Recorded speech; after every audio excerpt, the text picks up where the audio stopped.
Durante el primer minuto de este viernes entró en vigor el decreto por el que se establece la supremacía constitucional, luego de que el gobierno federal publicó la noche de este jueves la reforma en el Diario Oficial de la Federación. Durante la validez constitucional, en el Senado, Alejandro Moreno y Gerardo Fernández Noroña protagonizaron una discusión tras negarse la palabra al líder nacional del PRI. En tanto, los tres poderes de la Unión integraron los comités de evaluación de los perfiles que van a participar en la elección de juzgadores en el 2025. Le vamos a entrar al tema de quiénes son estos perfiles, tanto los que propuso el Poder Legislativo, que ya los comentamos aquí, pero los más novedosos son los que propuso el Ejecutivo, es decir, Claudia Sheinbaum. ¿Quiénes son estos 5 perfiles? Entre esos está Arturo Saldívar, por ejemplo, pues alguien que trabaja en el gobierno de Claudia Sheinbaum y está propuesto para ser integrante de este comité de evaluación, que va a ser muy importante y poderoso este comité de evaluación, porque va a filtrar ni más ni menos que a todos los perfiles que competirán en junio del 2025 por un cargo en el nuevo Poder Judicial. También el Poder Judicial propuso a los suyos, que son básicamente magistrados. Y le vamos a entrar al tema. Con esto comenzamos las noticias de la mañana.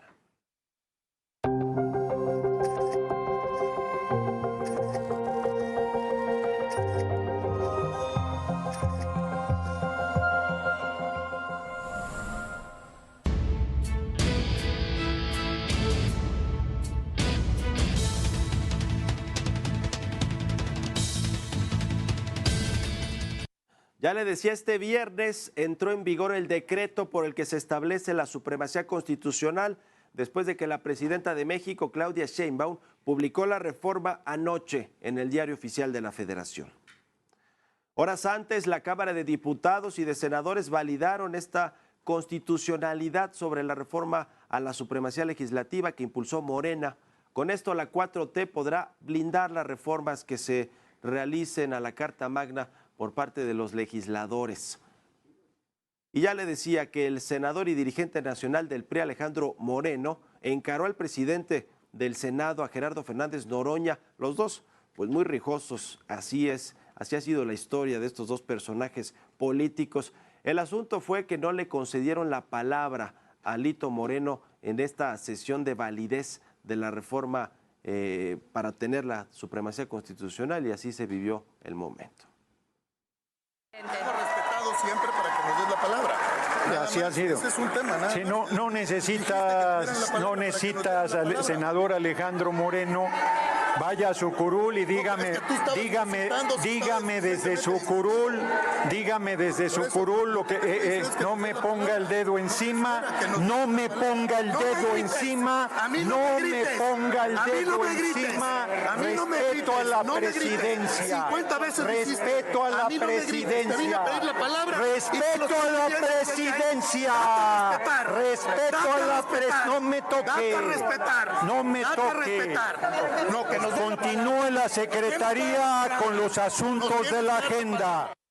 Bueno, pues miren, así el nivel de debate en el Senado de la República con Gerardo Fernández Noroña, que bueno, pues ahora que es presidente del Senado, pues le toca ser un poquito más diplomático, pero no lo era en absoluto cuando era opositor. Y al finalizar la sesión y tras declarar la validez de la supremacía constitucional, Fernández Noroña instruyó al área jurídica que solicite a la Suprema Corte de Justicia de la Nación la suspensión de cualquier recurso legal en contra de la reforma judicial. Todo esto sucedió solo unas horas después de que 23 congresos locales avalaran en fast track, super fast track, la minuta del Poder Legislativo Federal. Sin embargo, las 17 legislaturas locales que otorgaron la constitucionalidad a la reforma fueron Zacatecas, Tabasco, Quintana Roo, Tamaulipas, Baja California, la Ciudad de México, Sonora, Nayarit, Campeche, Hidalgo, Chiapas, Oaxaca, Guerrero, San Luis Potosí, Puebla y Veracruz. Y respecto a la reforma judicial, la presidenta de México, Claudia Sheinbaum, presentó a los integrantes del Comité de Evaluación para la elección de juzgadores en 2025 su propuesta de 5 integrantes. Ya le decía, en la lista aparece ni más ni menos que Arturo Saldívar, coordinador general de política y gobierno de la presidencia de Claudia Sheinbaum, quien en 2009 fue nombrado ministro de la Corte, después fue presidente de esta institución. Se intentó alargar su periodo de presidencia de la Corte por 2 años, no funcionó, terminó su periodo y bueno, pues se fue casi que a militar a la 4T. También está Vanessa Romero Rocha, columnista, colaboradora de medios de información, con pues la ideología morenista casi que al 100%. Mari Cruz Cortés Ornelas, magistrada presidenta de la Sala Penal del Tribunal Superior de Justicia del Estado de Tlaxcala. También Javier Quijano Vaz, integrante de diversas barras y asociaciones de abogados nacionales e internacionales. Fue el abogado de Andrés Manuel López Obrador en la Ciudad de México cuando era jefe de gobierno del entonces Distrito Federal y lo querían desaforar. Bueno, pues su abogado era o fue Javier Quijano. También está Isabel Inés Romero Cruz, magistrada presidenta del Tribunal Superior de Justicia y del Consejo de la Judicatura del Estado de Veracruz. Y el Pleno de Senadores hizo lo propio y aprobó la integración del Comité de Evaluación para la elección de jueces. Los legisladores de oposición acusaron que son perfiles afines a Morena. El Poder Legislativo instaló el Comité de Evaluación que calificará la lista de personas juzgadoras que van a participar en el proceso electoral del 2025. El presidente del Senado, Gerardo Fernández Noroña, afirmó que no cobrarán, ya que es un cargo honorífico, pero sí tendrán presupuesto para llevar a cabo sus responsabilidades. Sí van a contar con un presupuesto y con todo el respaldo. Ahorita, antes de venir con ustedes, les acabo de ratificar que lo que necesiten para sacar su tarea, lo vamos a hacer. Van a estar en Jico, como ya lo dije, en el antiguo ayuntamiento en el antiguo Senado. Solo les pediremos ahí el espacio cuando se haga la entrega de la presea Belisario Domínguez, pero ahí van a estar trabajando estos meses sin que los incomode nadie. Fernández Noroña dio a conocer los datos de las declinaciones de jueces y magistrados que no irán en la elección del próximo año. En total son 859. 349 jueces y juezas decidieron presentar su declinación. Está analizando apenas el equipo si no hay confusión. Esto es porque hay quienes entendían la declinación y la renuncia como actos similares y no lo son. Lo he explicado ya, la declinación es la determinación de cada persona juzgadora a renunciar a su derecho a participar en el proceso electoral y eso se respeta, es un derecho electoral. Mientras que la oposición aseguró que este comité de evaluación es un fraude, ya que afirmaron varios perfiles tienen vínculos con Morena. El partido oficialista reiteró que se trata de perfiles autónomos y profesionales. Maday Merino Damián, Maribel Concepción Méndez de Lara, Ana Patricia Briceño Torres, Andrés Norberto García y María Gabriela Sánchez integran el comité. Con información de Verónica Macías, Heraldo Media Group. Y la Suprema Corte de Justicia de la Nación no se quedó atrás e integró a su comité de evaluación. También, ante la falta de consenso, se tuvieron que realizar 7 rondas de votaciones en las que fueron electos Mónica González, Emma Mesa Fonseca, María Emilia Molina de la Fuente, Wilfrido Castañón León y Luis Enrique Pereda Trejo. 3 de ellos son de carrera judicial y 2 son académicos. Y Ricardo Monreal, coordinador de Morena en San Lázaro, recalcó que los 3 comités de evaluación de los poderes ejecutivo, legislativo y judicial se manejarán con autonomía e independencia para realizar su trabajo.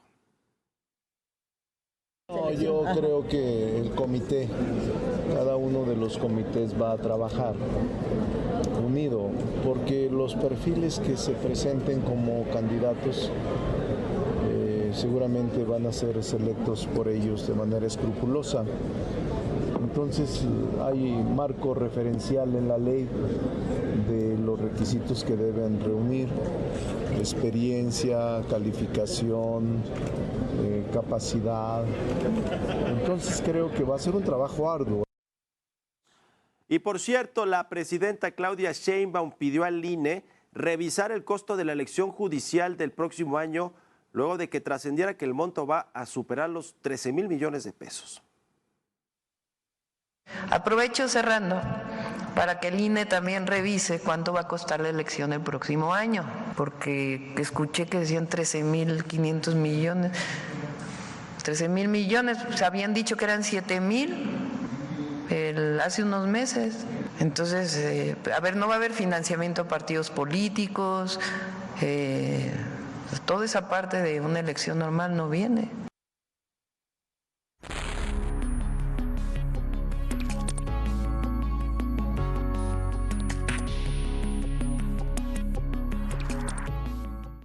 Bueno, pues ya escuchamos a la presidenta de México, Claudia Sheinbaum, hablar del costo de esta elección.